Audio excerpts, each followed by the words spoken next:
Hello po sa inyong lahat! Welcome back po sa ating YouTube channel. And for today's vlog, magluluto po tayo ng ginisang ampalaya. So sana samahan niyo po ako guys sa ating pagluluto. So ito po yung mga ingredients na ating gagamitin. So gagamit po tayo dito ng isang piraso ng ampalaya.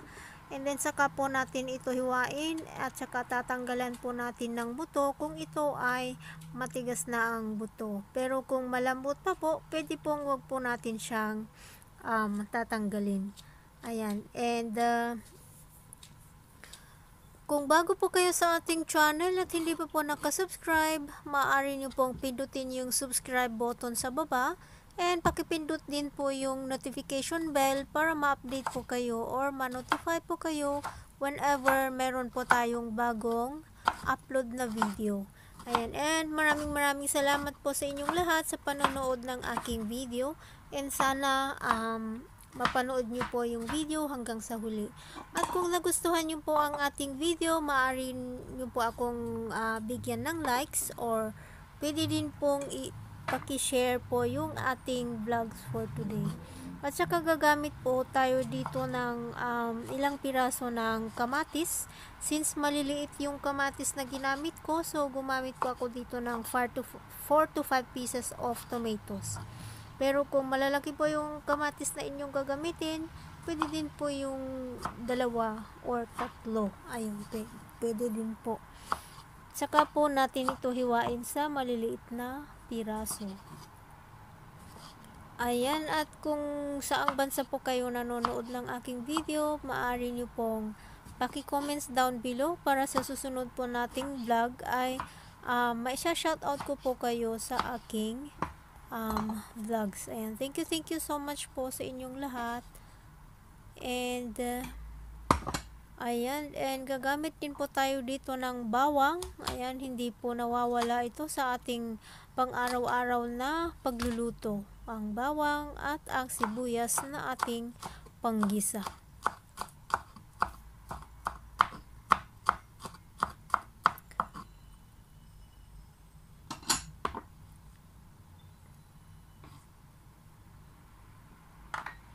And gagamit din po tayo dito ng sibuyas. Depende po kung anong klaseng sibuyas na inyong gagamitin. Pwede din po.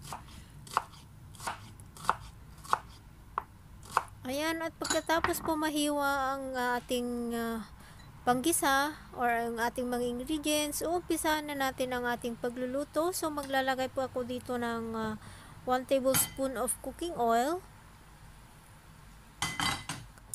At saka po natin priprituhin muna ang ating itlog. Isang piraso lamang po yung itlog na ginamit ko dito, and then atin pong i-scramble egg yung ating itlog. Ayan. So kung may katanungan po kayo or any suggestions na recipe, maaari din nyo pong i-comments down sa baba at atin pong lulutuin sa susunod na ating pagluluto. Ayan. Thank you so much po. At pagkatapos po natin itong maprito, isa-set aside po muna natin. And sa parehong kawali, magdadagdag ako dito ng konting mantika. Saka po natin gigisahin muna ang ating sibuyas. Ayan, so gigisahin lamang po natin ang ating sibuyas for 35 seconds. At pagkatapos ilalagay na natin ang ating garlic. And ituloy lamang po natin ang ating paggisa hanggang sa mag-brown ng konti o lumabas yung aroma ng ating panggisa. Ayan, at pagkatapos ilalagay na natin ngayon ang ating ampalaya. Saka po natin ituloy ang ating paghalo.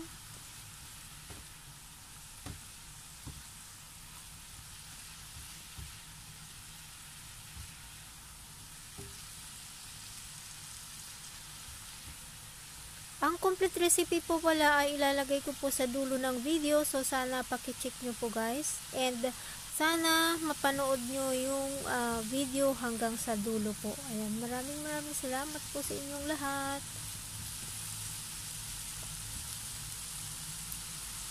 Ayan, ngayon ilalagay na natin ang ating kamatis.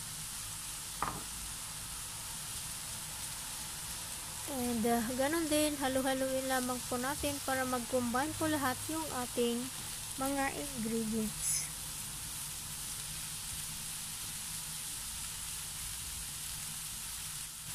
At saka po natin tatakpan ng ilang minuto, maybe 2 to 3 minutes. Ayan, at pagkatapos, i-check po natin ito, saka po natin ito hahaluin muli.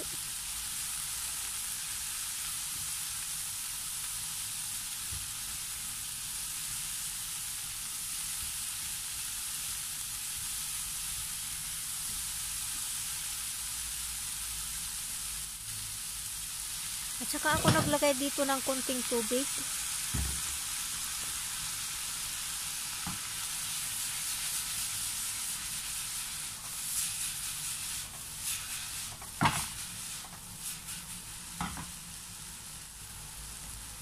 And at this point, ilalagay ko ang isang can ng tuna.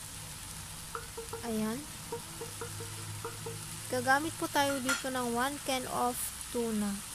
Saka po natin muli itong haluin.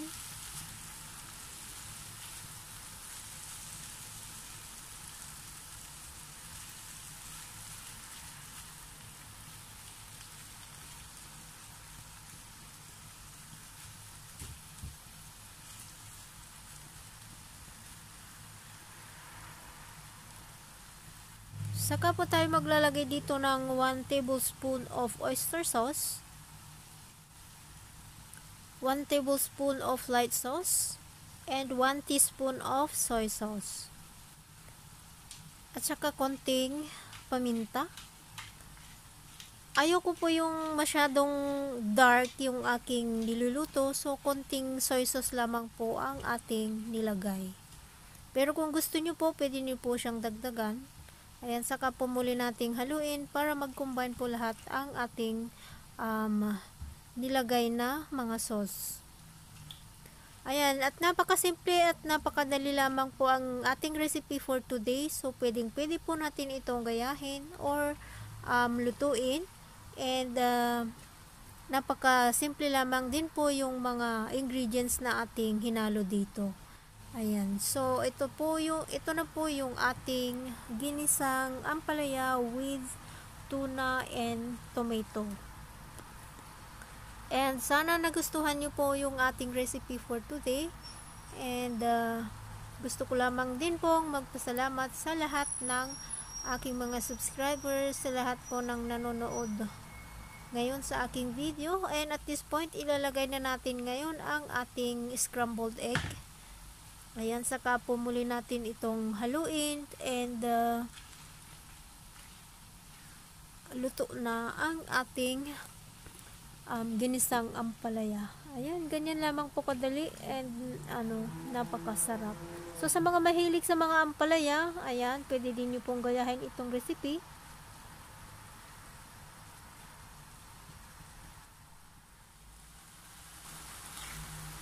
Ayan, so this is it na.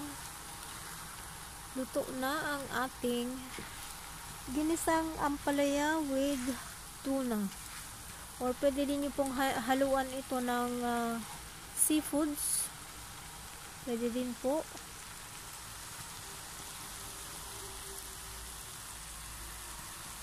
Ayan. At ngayon, ililipat natin ito sa ating serving plate. Ayan, maraming salamat po sa inyong lahat sa panonood. And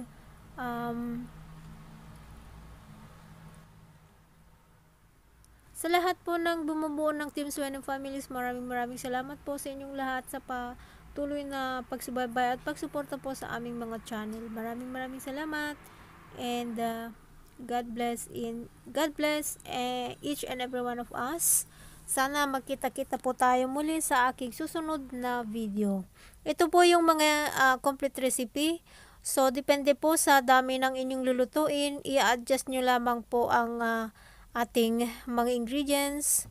Kung maramihan po yung lulutuin nyo, pwede nyo pong doblehin yung ating ingredients. So, ayan. Thank you so much. Bye-bye.